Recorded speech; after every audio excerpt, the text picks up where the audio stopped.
নামাজ নিয়ে ব্যস্ত। সংসারে তো মনে হয় কাজ কাম কিছুই করা লাগে না, খালি নামাজ পড়লেই সব কিছু হয়। এই কথা তো তুমি পরেও বলতে পারতে, নামাজটা পড়া শেষ হয়ে গেলে বলা যেত না? শোনো, তুমি নামাজ পড়তেছো আর বাড়িতে সবাই না খায় আছে, রান্না করা লাগবে না? বাড়ির সবাইকে খাইতে দিতে হবে না? নিজেও নামাজ পড়ো না আর একজনকেও নামাজ পড়তে দিচ্ছ না, এটা কিন্তু ঠিক না। হ, তোমার আশায় থাকলে আজকে মনে হয় সবাই না খায় থাকা লাগবো, এটা আমি ভালো করে বুঝতে পারতেছি। ঠিক আছে, তুমি যাও, আমি রান্না করে সবাইকে খাবার দিচ্ছি। তুমি যেহেতু এতই বোঝো, তাহলে তুমি রান্নাঘরে গেলে না কেন? তুমি রান্না করতা। শোনো, আমি কোনো রান্না করতে পারবো না, প্রয়োজন পড়লে আমি আমার স্বামীকে দিয়ে বাইরে থেকে খাবার কিনে নিয়ে আসবো।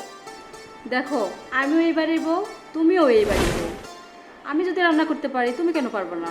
তোমাকেও রান্না করতে হবে। বাবার বাড়ি আমিও রান্না করি নাই, কিন্তু এখন আমি সব পারি। তুমিও চেষ্টা করো, সব পারবা। তোমার স্বামীর টাকা আছে তো টাকার গরম দেখাচ্ছ, যেদিন টাকা থাকবে না সেদিন কি করবা? কি হয়েছে ভাবি এখানে? কি আর হবে, ভাবি এখন পর্যন্ত রান্না করে নাই, খাবো কি? তো ভাবি রান্না করেনি, তুমি তো রান্না করতে পারতা। তুমি তো ভালো করেই জানো আমি কোনো রান্না করতে পারি না, তাহলে আমাকে রান্না করতে বলতেছো কেন? আচ্ছা ঠিক আছে, তুমি রান্না করতে পারো না, তাহলে না খেয়ে থাকো। না খেয়ে থাকতে পারবো না, যাও হোটেল থেকে খাবার নিয়ে আসো, আমার ক্ষুধা লেগেছে। ঠিক আছে, তুমি রান্না করে আসো, আমি তোমাকে রান্না শেখাবো। তার কারণ কোনো না কোনো দিন তো তোমাকে রান্না করে খেতে হবে। ভাবি, আজকে থেকে তুমি একা রান্না করবা না, নেবাকেও তোমার সাথে নেবা।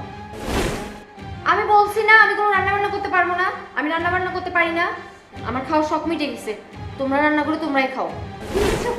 কিছু না মা, এখনো রান্না বান্না কিছু হয় নাই, এই নিয়ে দুই বউ ঝগড়া লাগছে। ছোট বৌমা, যাও রান্নাঘরে যাও মা।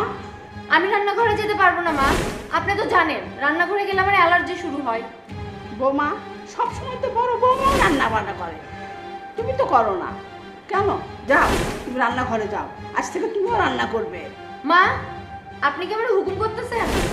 হ্যাঁ, তুমি যদি মনে করো যে আমি হুকুম করতেছি, তাহলে আমি হুকুমই করতেছি। মা, আপনি যদি এরকম আমাকে জোরাজুরি করেন, আমি কিন্তু আমার বাপের বাড়ি চলে যাবো। দাঁড়াও, কোথায় যাচ্ছ? মা তো খারাপ কিছুই বলে না, তুমি এই বাড়ির বউ, টুকিটাকি কাজ তো তোমাকেও করতে হবে।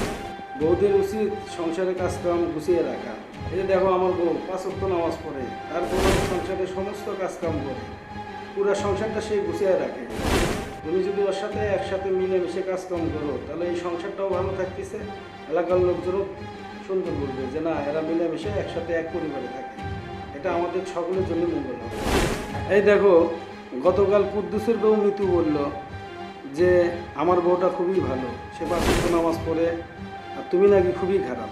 আচ্ছা, আজকে যদি তোমাকে খারাপ বলে, এটা তো আমাদেরই মান সম্মান যায়। বাড়ির লোকজন সবাই বলতেছে যে না, ও বউটা খুবই খারাপ, সে কথা শোনে না, কাজ কাম করে না।